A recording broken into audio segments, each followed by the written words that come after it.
stay in the nursery folder. Oh, cool. Thanks, John. We don't just want to stay in the nursery folder. We want you to be able to access other things that you might be able to use in the nursery as well, and vice versa. And myself and Donald often talk about it, that sometimes the most effective game that you play with a junior infants class in school movie is something that also catches the attention of the senior football or hurling team as a warm-up on that Tuesday evening as well. So we need to maybe just be a little bit more open to using lots and lots of different things and just adapting them based on the audience that we have in front of us. So I'm waffling on a little bit here. Let's just jump straight into it. So the nursery as it stands is split into 3, under 5, 6 and 7 for those that don't know. Every single week, there's unbelievable work that goes in from the lead coaches, especially to make sure that the sessions are planned and disseminated to all the coaches. So if, in effect, we have multiple sessions that are shared on the Thursday or the Friday with all of the nursery coaches. So what we're going to do is, John, if you jump into, say, nursery 2 there, which is the under 6s. Okay, we've got three sessions there for hurling. Okay, so the idea is that if you were to log into this, that you will be able to access all of those sessions. Okay, so the sessions get sent to the lads anyway, but it's just really as a reference point. The S1, 2, 3 and 4 there, you might know what that means. That is just simply station 1, station 2, station 3, station 4. So if you click into any of those sessions or any of those stations, what will happen is you'll be brought straight to that session or that station. So John has just picked a random station there, nursery 2, hurling week 1. Okay, and as you can see, the idea is that the station is explained on the left hand side. So here's the technique, here's a couple of the activities that you do, and most of those activities then are supported with a video. So for those that haven't been in the nursery or aren't in the nursery now, we put a lot of work as a club into trying to make sure that it's as easily accessible as possible for the coaches, so that when they come down, they can, on the side of the pitch, play the video of the station that they're supposed to be coaching to remind themselves of what it is. So, John, if you just show real quick. Hi guys, we're going to do a little bit of row lifting and jab lifting, okay? First of all, technique. So technique for row lift and jab lift, thumbs on top, wiggly worms, knuckle to hip, okay? So knuckle to hip, wiggly worms, your pencil hand is at the back here, near the knuckle, okay? If you're doing jab lift or row lift and you're learning, we're down on our knees like this in a lunge position, or we're down like this, okay? So we're jab lifting like this, or row lifting like this, okay? Thanks guys. Thanks, John. Okay, so I'm not sure if Mark is on the call. Most of you guys will recognize Mark McManus. He's our second best GPO ever after our current one, Donald, obviously, okay? But the idea there is that if I'm a nursery coach, I can click into that. And the reason why we're showing you guys that, even though most of you guys aren't in the nursery, is those simple little things. Like, I'd almost rob that if I was coaching you under 12 tomorrow and do that for a minute. You know, those little hooks or those little teaching points, I suppose, are valid right the way up. You might necessarily explain to Donald Burke using the phrase wiggly worm with your hands, but the idea is still sound in terms of trying to get the technique as clean as you can. Okay, so without going through all the nursery folders, that's just sort of just a snapshot of what it is. So the idea, I suppose, for the next 5 or 6 minutes is we'll just show you some of the different folders and one or two of the videos that are in each. And what I'd love to do is, if you've got any questions, comments, or thoughts, just lob them into the chat as we go, and I'll try and answer it. But hopefully, it should be sort of self-explaining enough. So what we're actually going to do, funny enough, is the second and third folders there on the left, if you guys can see it, is the camogie and football resources. They're, funnily enough, two of the folders that we haven't populated heavily yet, which seems a little bit counterintuitive. But what we don't want to do is, we don't just want to lash a load of sessions in there and people to just do it by rote. So we will start putting, there is some resources in there. And again, explore them at your leisure. We'll be adding to this all the time, but the idea is very much that we want you guys to build the sessions around different things like athletic development and different things like that. So again, we're not going to go into every folder, but that's just a little synopsis on the camogie and the football. The athletic development folder here, which is next, is something that we've actually put as a coaching group. We tried to put a large emphasis on over the last 6 months or so. So those of you guys that have been in the club for a while are probably sick of me using the term athletic development, because it is something that we've been sort of trying to focus on for a little bit of time, like a number of years, but we've really gone after it over the last 5 or 6 months or so. So just a tiny bit of background for you guys. There's a number of people that I owe a huge thanks to that have sort of helped me with the sort of the athletic side of things in terms of developing plans and stuff like that. And what we've done is we were debating what's the best way to deliver this. So we tried to capture it in the cleanest way we possibly could. So athletic development is just a catch-all term for trying to make the kids move a little bit better. Okay, so we've put it into two different folders: on pitch and then indoor and resistance. For most of you guys, the on pitch is what we're looking at here. Okay, so if you just click on the subfolder on pitch, in that folder then you've got a number of different categories. Okay, so we've categorized them the way you can see there: speed and running mechanics, chasing games, agility and reaction, balance and coordination. So John, if you click into agility and reaction, for instance, and the idea is that there's just a tiny little one-liner that captures what agility and reaction is at the top, the ability to move quickly and change direction, okay, for those that are interested. And then the idea is that we've got maybe 12 or 15 videos that'll hopefully give you guys ideas about how to work on agility in your session. Okay, so instead of giving you an exact session, we want you guys to build it and vary based on what might be happening on any given day or what the kids responded to well last week. So just and again, what we did was we could have pulled random YouTube videos of some of this stuff, but what we decided to do was we wanted to make this as Nafina oriented as possible. So the kids in the videos there are from the juvenile section, and we'll just play one now in a sec that is just a tiny little illustration of just a little simple agility game that the under 8s or the senior footballers can do in a training session. So this one's called paired fingertip chasing. Basically what we have is we're going to have two people in pairs with their arms extended with their fingertips touching. The person that's running, or the runner, is going to decide to turn whenever they want, and their partner has to try and react and catch them before they get to the line. Let's see how it works. Okay, whenever you're ready, it's up to you guys. Go whenever you want. Well done, Tog, that's it. Okay, so the videos are very short and sharp. We deliberately picked the shortest and sharpest ones for tonight for obvious reasons, okay?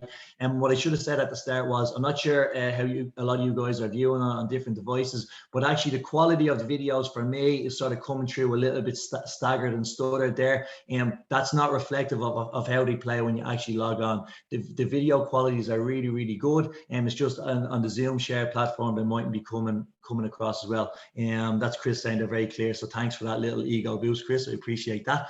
And again, what we stayed away from, and we debated this back and forth, is that we did not want to categorize a lot of the stuff as under 8s, under 9s, under 10s. So when you log on to agility, you will have a menu of activities, because literally maybe the teaching points are slightly different or more in depth if you're dealing with the older teams, but in general, pretty much every activity should be able to be modifiable for whatever group that you happen to be dealing with. It's how we deliver it then that makes it impactful for whether it's the under 8s or the under 16s. John, if you click into chasing games there, please. So the way we've done it is, sorry, John, if you go back one. Just a warm, sorry, yeah. So athletic development has got a number of different things. So speed, mechanics, and agility and reaction and chasing games. We also had balance and coordination. So if you go into the balance and coordination folders, you'll see that they're much less populated than the other folders, and there's a reason for that. We wanted to start building the library extensively with those few folders, and then we're going to add to that as we go. Okay, so this would be an ever adding to resource, if you like. So all the folders aren't fully populated yet and will never be fully populated. So it's important to say that at the start. For the warm-ups, again, this can be for all teams, but we have identified two broad ways that are most effective for warming up our teams. Okay, for the younger teams or even the older teams as well, chasing games are an obvious one that most of you guys use, which is brilliant. Okay, so what we've done here is some of these you guys will recognize, hopefully some of them you won't. And the idea is to add some variety in our simple chasing games that are brilliant for agility and spatial awareness and stuff like that. So I asked John to actually pick one particular one. I think it was crab chasing there. This is my favorite one, and one that we're going to try and get people to do. Okay, so we're going to call this one crab chasing, okay? So very, very simply, if you get caught, you're just going to have to make a bridge, but you have to go facing upwards, okay? So Anna and Rosie are going to show us now. So if you get caught, Rosie, what do? You're going to make a bridge, hips as high as we can, and to free someone, same, we're just going to go underneath as quick as we can, and then both are up and going. Off we go! And that's where we go. There we get Louis, that a boy. Crawling under, well done. Look at this, we're flying. Great work, guys. Great work. Look at this, we have nearly everybody caught. 5, 4, 3, 2. Okay, again, you might be thinking, why is he showing us this? I'm showing you this because I'm just trying to give you guys a flavor of the different variety that we can have. And sometimes it's easy to fall back on the things that we know work well and without sort of expanding it a little bit. And the reason why I picked that particular one was, it mightn't seem obvious, but from an athletic development point of view, we're getting the chasing by catching and running and changing direction, all that sort of stuff. But then the condition that we add when the kids get caught, in that case, was a brilliant one for really trying to get your hips high and get your hips mobile and get your core engaged a little bit. So we're hiding a little bit of extra AD, if you like, in that particular chasing game, as opposed to a typical monkey tails or something like that the kids find just as fun. As the kids get older, and we're gonna really invest a lot of time into this in the new year with our older teams, we're looking to try and add a bit more uniformity to our warm-ups with the older groups, when warm-ups become a bit more important for actually preparation to perform, if you like. So what we've done is that we have utilized a really common method that's sort of universally adopted by a lot of the older teams across lots of different sports, and it's a simple thing called a ramp warm-up that a few of you guys might be aware of. Don't worry too much about taking this in right now. I'll be doing some specific stuff with the appropriate teams in the new year, but what we wanted the resources in place before we did the coach ed, so that when we did the coach ed, we can leave you guys to go away with something tangible, as opposed to trying to remember what we do on a practical evening, if you like. So a ramp warm-up is really simple. It's a progressive way to get your body ready for activity, okay? So you RAMP, you raise the heart rate, you activate the muscles, you mobilize the joints, and you push the intensity. So a massive thank you here to Oscar Donahue, who was our guinea pig for this.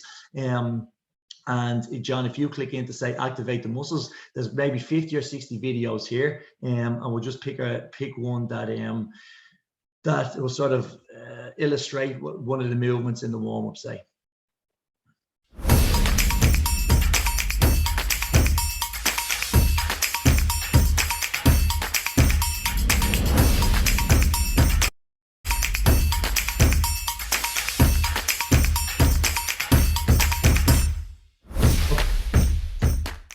Thanks, John. So again, really catchy, something that won't necessarily apply to some of you guys if you're in the nursery or don't want you doing a ramp warm-up or anything like that. But this is something that if you're an 11, 12, 13, 14, 15, 16 coach, we want to start building the kids into a habit, so that we get the absolute most out of every element when the kids have their football boots on the pitch, okay? And having that really good warm-up is obvious in terms of preparing for activity, but also then minimizes risk of injury, gets the kids those extra little engagements that makes them that little bit more capable, if you like, when done over and over and over again over a longer period of time. And I'm conscious we're jumping in and out of things here, but that's sort of done deliberately, if that's okay. So just one or two more to go. Before you click in, John, athletic development was one key area that we identified as a coaching group, and something that came back a lot in the conversations that we had with the wider coaching groups. The biggest thing that you guys, loads of you guys illustrated as an area that you wanted help in was goalkeeping, okay? So it's such a specialized position, and there was a real appetite for help in this area. So we've done a few different things aside from this platform to go after the goalkeeping side of things, but specifically here, what we've done is if you click into the actual goalkeeping folder, John, And again, a massive thank you to the lads that I've sort of dragooned into our goalkeeping group from across the different sections of the club. So we basically identified as a group, and again, we don't have to look at it right now, but here are our pillars of goalkeeping for Nafina, okay? We've got footwork, handling, diving, restarts, a few other things like that. So again, we wanted to make a very, very Nafina-oriented resource base for these things. So these are the pillars that apply to both hurling and camogie and football. And obviously then the activities that you use might differ depending on if it's the big ball or the small ball. So John, the folders, just like every other folder, are there underneath. You can click on any one you want. So if John clicks into one of the folders, for instance, again, like the other ones, there's multiple short enough drills and activities that you guys can use in your sessions. And again, you don't have to be too in depth about this, but hopefully easily, practically implementable. For this next one, what we want is, we want to go slalom, okay? So we want to go through, we want to go through, we want to go through, we want to go through, like this and out, and then I'm going to throw a little dive either side for you, okay? So again, focusing on the footwork, I want you not missing any cones, and then focus on the ball, okay? Brilliant, brilliant, brilliant. Great save. Okay, again, just like the other ones, I'm not expecting you guys to get a huge amount of these videos just for what we're giving you in real quick time at the moment, but I'm just trying to give you a little bit of a snapshot of the type of things that we've invested time into, and would really love your feedback about what you guys think. If you just scroll down a little bit further, John, sorry, just before we leave the goalkeeping, for those of you that are interested, we have 6 pillars of goalkeeping. The last 2 we actually haven't got videos for, and that is because they're not videos we can record. They're videos that we will need to clip from existing matches with juveniles or adults that'll reinforce that pillar. So again, without getting too in depth into it, that'll be the reason why there's 2 empty folders. The hurling and camogie resources will be coming on stream in the next few days and weeks. So the football ones are pretty heavily populated, and the hurling and camogie ones will be over the coming days as well. It's just in case you log in later on and you're a bit perturbed as why 1 or 2 of the folders mightn't be heavily stocked just yet. The last couple there, then the last couple of folders on the left hand side, and we're nearly there with this one, folks, is just general things. Okay, so what we're going to try and do is that we had Polly Butler in, for instance, with our hurling and camogie coaches before the summer for a couple of workshops. And we had Michael Day, who's a senior footballer, in doing a nutrition talk for the older, the 14, 15, 16, 13, 14, 15, 16, no, sorry, 14s to 16s boys and girls about 6 weeks ago, okay? And we were trying to video some of those workshops. And as best we can, we're going to do that as professionally as we can with proper sound and all that sort of stuff. And then we're going to try and post them here. The problem with a workshop is that they're typically an hour and a half long. So they're there in their entirety for anybody that wants to take the time to look at them. And we're not going to put a huge amount on that one because we don't want 50 workshops on there. But in a second, I'm going to tell you about 1 or 2 we've got coming up. And the idea will be that if people can attend them, brilliant. And for those that can't, we're looking to have this sort of backup for some of the workshops that we do. The last little folder that I'll refer to on the bottom left there, John, is just articles, links, and podcasts. So again, this is just a holding file for now. But what we really want to do is we want to, and again, we don't want to have 50 articles there and people to get lost in the mire. But what things that are sort of topical at the moment, we'll drop things in. And what we want to do is have some sort of a little alert or an email system that people can sign up to. We'll show you now in a second. And maybe once a month, if we drop 1 or 2 things in, if you choose to sign up to it, you'll just get an alert that there's a new podcast or a new link or a new goalkeeping sequence of videos or whatever it is in. And it's just, if you choose to go in, great. If not, that's absolutely fine too. But it's because it's going to be constantly updated. We don't want people to miss things because there's so many folders and files there. The last thing I will say, just from a navigational point of view, and I know I'm talking a lot here, is that, John, if you just pick any random video, sorry, that's the thing at the bottom there is where you'd sign up for the email list if you choose to. If you go into any of the goalkeeping or athletic development ones there, okay? So all of the videos, if you're a bit like me and a little bit of a technophobe here, this might be obvious to some but not to others. The top right hand corner of every single video has those 3 little dots. click on that, and you basically just get a link copy. You click on the copy, and you can just send that link. So if I'm an under 12 mentor, I see a video I like that might be worthwhile doing in tomorrow's session, I literally just click the link and send it to the under 12 group, and all of a sudden there's a 20-second clip that'll hopefully sort of get across to the group but why I think we should do it or whatever. That can be done for the individual videos, or it can be done for the whole file. So if you want to clip all of the chasing games, you just do the drop down menu there. John might be able to show us real quick. If you have so if you just float over the chasing games folder, you get a chance to copy the whole folder if you like, and people can peruse it at their leisure. So again, that's a very, very quick synopsis of what the platform is about, guys. If I've forgotten to thank anybody for who've been instrumental in putting it together, I apologize, but I'm just trying to give a real quick snapshot. So unless there's a question, and I don't know if there is any, I'd love to, if there's any questions or comments, lash them in there. But that's sort of it in a very, very, thank you, Paul, for that. That's in a very, very, very short sequence of videos or whatever. That's just what it exists at the moment. And again, the next few weeks, it's a soft launch. This isn't out there properly yet, but you know, you guys can have a look at it and give us your feedback. Okay. Nearly there. So we had 3 objectives for the call, going through the online platform for one of them. Okay, so that's one box ticked. The other 2 boxes will be quicker ticked, I promise. So John, if you jump off that share screen, if you wouldn't mind, and flick back into the couple of slides. Okay, so second thing here, 2 things to go, and they're sort of related. Okay, key dates for the coming month. One of the things that we've sort of been going backwards and forwards on is should we do lots and lots of coach ed, and that's coach education is going to be a critical part of what we do going forward. Okay, what we try to do is we've invested a decent amount of time into getting the backup to the coach ed, and then now what our plan to do is, and we'll talk about it on the point 3 there, the coaching forum, is to really put some depth behind that and how we support it with people. For the next month or so, most of you are already sick of me, some more than others. Okay, but in the next month or so, I'm gonna ask you guys to, if you choose to, push 1 or 2 things with your groups as you're coming to the end of your year and maybe running out of a little bit of momentum, or things are getting a bit stale, the weather's getting a little bit colder. The idea here is that we try and use some of the adult players and beyond to close out the year as strongly as we can for all of the groups. So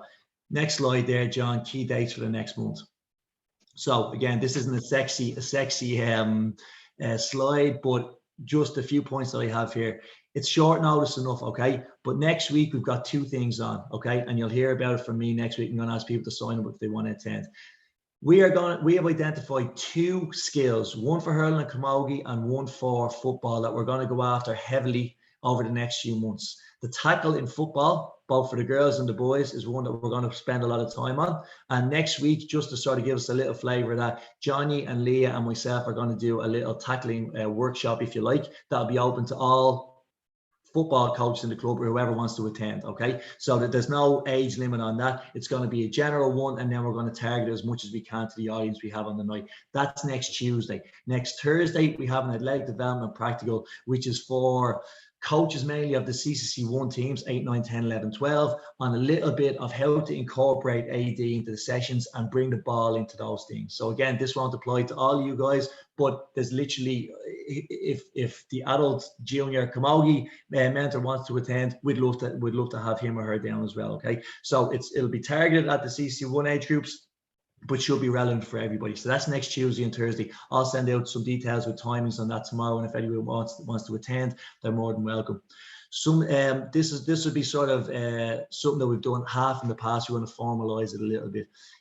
In about 2 weeks' time, we're going to try and start getting people's feedback about how they feel the year went, okay? The pitfalls that they encountered with the under-13 girls football league, or the under-12 hurling, or whatever it is, the lessons they might have learned, and any lessons that they want to pass on to the people following behind.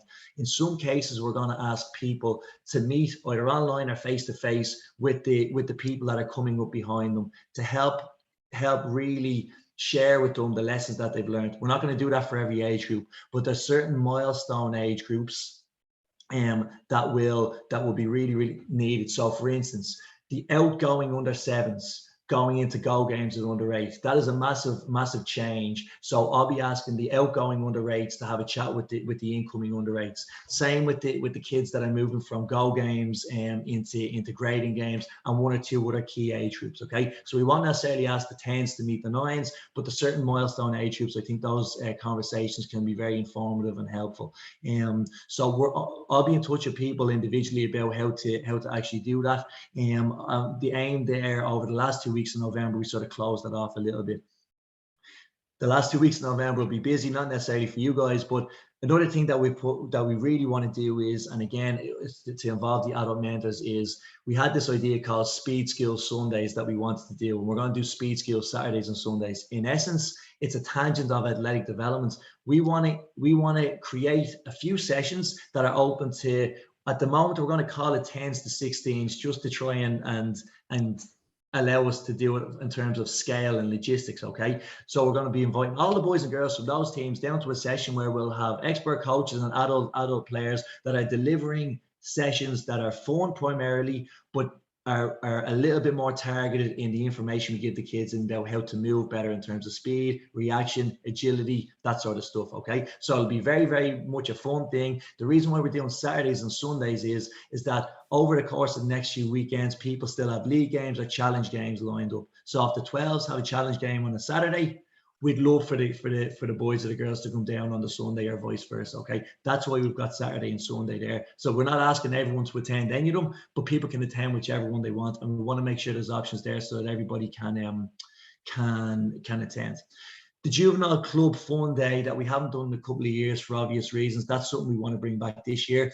And the date I initially shared with some of you as the 4th of December, but we're going to probably change that to either the 3rd or the 10th, and we'll make a call on that before the end of the week as well. And for those of you that don't know, it's very, very simple. We literally invite every single member of the juvenile section to take part in a massive training session. Training session is not the right word. Take part in a massive session. We try and get about 100 adults down, and we do like this massive thing. We give out some treats and stuff like that, and most people use that as the close off for the year, and it's a little bit of a feel good factor. So again, there'll be no obligation on anybody there, but I'd really strongly encourage everyone to support that, because for me it's almost the highlight of the year, and I love that sort of that optic of the last one we did down, if you remember, we literally had, I think, 600-700 people on the all-weather pitch, kids and adults. I think we might have had the Sam down there and the Brendan Martin at the time as well, and everyone sort of left skipping, partly because half the adults were out the night before, but it doesn't really matter, the kids still had a good time. And then the last one here is there's a number of coaches that have completed the Award 1 and the Introduction to Coaching Gaelic Games course this year. So we need to close them off formally, I guess. But the first week in December, our plan is to have a night and recognise those people for the effort that they put in, and sort of have just a little bit of a presentation of the certs on the night. So they're the key dates. Again, don't worry about remembering them. I'll send them out, and that'll hopefully sort of be closing out the year from an activity point of view. Nearly there, guys. Didn't put it on yet, no. I was told to start today. You're still working. Oh, sorry, Dave. I'll just mute Dave there. Sorry, John, if you can mute David there. I'm not sure if he knows he's on mute. Last one, guys, the coaching forum, okay? So the date we've chosen this year is the 7th of January, which is maybe a tiny bit earlier than we usually go, but the National Coaching Conference is on the 14th, so we wanted to avoid that. And I felt that the 21st was a bit too late because most people are sort of back up and running, are playing challenge matches at that time. So the 7th of January is the date there. What we'll be hoping for is, again, that'll be open to every single mentor in the club. Hopefully there's no clash in terms of Nafina activity, and the team we're going for this year is We Are Nafina. Okay, so what does that mean? I've asked you guys to participate in conversations and workshops and stuff over the last few months or so, and we want to pull all of that together. Part of that information we use to build the online resource and other things like that. We want to officially kick off the year as we mean to go on. So a lot of you guys have heard me say this before, we are in a really, really healthy place as a club, like an unbelievably healthy place. And the progress of some of our adult teams and juvenile teams this year, albeit maybe some falling short of the line, just shows it, how well positioned we are as a club. But for me, I think there's so much room for growth and improvement there as well. And by just that little, not even by a little bit more effort, but by a different target in our efforts, you know. So the second, sorry, why did I pick that slide, by the way? One is to sort of put down a little bit on blast, and that's Anne, for those of you who don't know. For me, that's Donald. He plays on the senior football and hurling team. It's it must have been a good game in Capernaum Park. We had a few disappointing ones this year. For those of you that know Liam Burke on the back right, it's the only photo in existence where he's smiling. So I wanted to put that in there as well. And there's a few kids in the background as well. So that sort of captured the little bit about that we are an Afina thing. And the second last slide, I guess, is along a similar pathway there, is that we chose, John, if you just flick onto the second last slide there. This might be, you might recognize some of this, some of you guys. We put this out there a few months ago, and this is what we're aspiring to do. We're looking to be the benchmark coaching environment in Ireland, which is an extremely ambitious vision to have. But this is what we're going to be working towards. I put this up before, what's next in that sentence? Everybody wants to win the All-Ireland, but what does that actually mean in practice? And the reason why I put this picture here was that one of the first things that we tried to do this year was to really build stronger connections between the juvenile and the adult sections of the club. Okay, so that's only just started. That's the picture of the 8s or the 9s at the end of a senior football game there. But one of the things we've just finished doing is a art competition for the nursery, where we're looking to rebrand and get a mascot and really solidify what our club identity is right from the youngest ages in the club, and we want to build those connections and that identity all the way up. So that is what our vision is. Why is that important to coaching? Because that is in essence what we want the environment to be. The drills and the activities and the content then are just an expansion of what that is. But if our foundations aren't strong, it doesn't matter if we have the best coaching session in our hand. It's why we haven't given you guys 20 different coaching sessions, because it's what's underneath those things, if that's not too woolly, that's going to make the most impact. It's 9:40 by my watch, and I think we opened up at 9:04, John. So we said we keep you 40 minutes max. That's 37 minutes by my watch. I don't know if there's any questions. I know people are putting loads of stuff in the chat. Sorry if I missed them there. Donald, John, if there was a question there that you noticed that I didn't answer or didn't get to, just let me know. And if there's any questions there, just unmute yourself. And there's a few suggestions there that I'm not going to go through now. But if there's any comments, throw them in now. We've got 2 minutes before we log off, or I can let you guys have an early-ish night. Anyone? Song, a joke, even? Okay. Okay, guys, listen, I can't tell you how much I appreciate you guys logging on. I know you guys are... Niall, yes, your watch is... Gary, yeah. Your watch is 2 minutes slow, by the way, just to let you know. Okay. So that's deliberate. Heather asked me to do that because I'm always running 2 minutes late, but I think I put it the wrong way.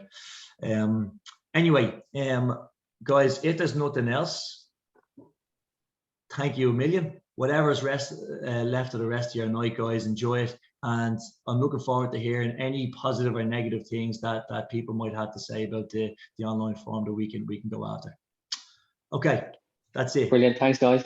Thanks, guys. Thanks, Simon. Cheers, Noddy. Thank you. Thank you. Sound Noddy. Thanks, guys. Thank you. Thanks very much. Great presentation. Looks amazing. Thanks, guys. Thank you. Thanks.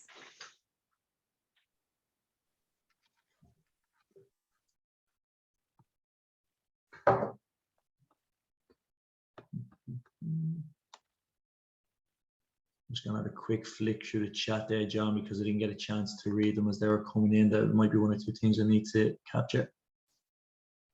There was a decent question there, Noel, of them sharing their own sessions. If they amalgamate a load of resources together, is there a spot where they can then go and put them? That's a great question. Yeah, that's a great question. I think we'll need to have some sort of a filter, but that is a brilliant. That's a brilliant idea. John, me and you might talk about that offline, not right now, but I love that idea. In terms of that sort of community. I think Chris has a question there for you now. Yeah, no, I wasn't making a big deal.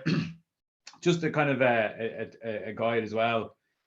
The list of resources required for each drill session as well. You know, X amount of footballs or cones or that kind of stuff. There is probably a common thing about that, not knowing what's kind of needed for each station as well, and that would help, especially new mentors coming in with a team.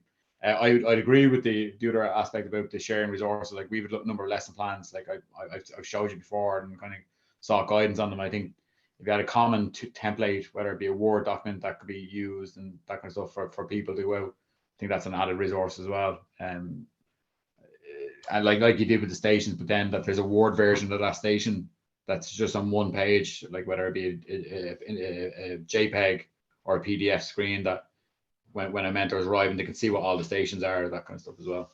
No, that's a great show, and you're right, Chris. That's something that probably most groups have in some shape or fashion already. And there's no reason why we can't standardize that a little bit more. And if people want to do their own thing, they still can too. It goes back to club branding. You know, that the branding is across the board as well, and everyone's sharing the same. It's just something that I thought would really good value to what you've done. I think it's fantastic. Like with ours, every session we have one of those video links to YouTube to one of those sessions you showed tonight as well. So, like, for example, we've done circle chasing today, and the link for the mentors was that. Okay, and that's the idea, I suppose, is to make it as accessible as possible. And I guess this is their starting point, Chris. And we've been going back and forward. Well, I have in my head, the initial plan was to do this 2 months ago. Now it would have been premature to do it then, but even tonight we were like, well, we haven't got enough there. That's not quite done. So, like, we don't want the what's the word? We don't want the perfect to get in the way of the good. So this would be something that this is one of the reasons why we're on tonight, is that we want to try and get this as clean as it can be. So we don't want to dump everything into it, because then it'll just be a load of white noise. That's great. Filter things as best we can into what's most usable by the coaches. Yeah, no, it's great. It's a great starting point. But the point about sharing, especially if for